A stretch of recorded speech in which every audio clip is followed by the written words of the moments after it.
Жаңағы умраның адамның жалпы өміріне, ахиретіне беретін пайдасы өте көп та.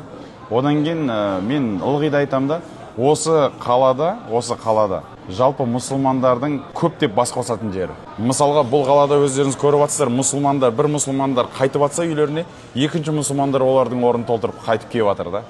Былайша айтқанда, алма кезек ауысып жатыр ғой адамдар. Теңіздің толқындары сияқты бірін-бірі шайып, бірін-бірі алмастырып жатыр да. Ағылып төгіліп келіп жатыр да адамдар бұл жерге. Және де бұл сол Ибрахим алейхиссаламның кезінен бастап қияметке дейін тоқтамайтын үрдіс. Ана Кабаны қайта және адамдар айналып тоқтамай жатыр. Былайша айтқанда 24-те 7, 365 күн тоқтаусыз адам келіп жатқан жер бұл Мекке қаласы да. Енді осыны көзіңізбен көріп жүрген болсаңыз, Құранда Алла тағала сол туралы айтады.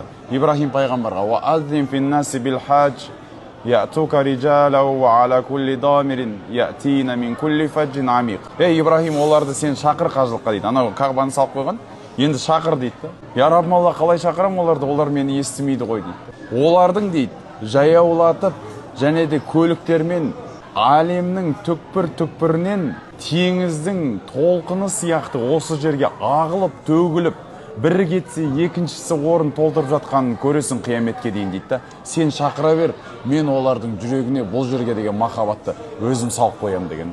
Қарап отырсаң, ешкімді жетектеп, ешкімді қинап, ешкім әкеп жатқан жоқ. Барлығы өзінің жүрек қалауымен, көңіл қалауымен, махаббатымен келіп жатыр да.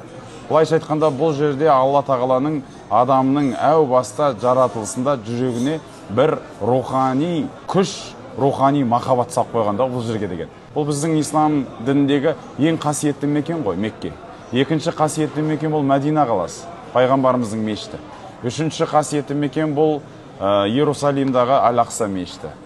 Бұл да мұсылмандардың бір қасиет тұтқан жері да. Былайша айтқанда, ең қасиетті жерге келген кезде бұл жерде бір дүние бар. Елдегі бітпейтін қиындықтар, елдегі бітпейтін қарыздар, елде бітпейтін ауыртпашылық, дерттер барлығы осы жерге келіп дұғамен шешіліп кетеді. Оны да көріп жатырмыз. Пайғамбар алейхиссалату вассалам айтады: "Ал-худжажу ал-умару вафдулла" дейді. Қажылыққа келуші, умраға келуші адамдар жай адамдар емес, олар Алланың қонақтары дейді. "Индауху ажабахум" дейді. Егер де олар дұға қылса, дұғаларына Алла тағала бірден жауап береді дейді. Бірден қабыл етеді дейді. Ол дұғаны қандай дұға жасайды? Міндетті түрде ол елден қиналып келген әртүрлі қиындықтарын көтеріп келді. Соны Аллаға шағып сұрайды да: "Я Раббым, Алла, соларыма жәрдем бер" деп. Ол үйіне қайтып барған кезде Алла тағала оның мәселесін шешіп қояды да. "Ва инистағфаруху ғафара лахум" дейді.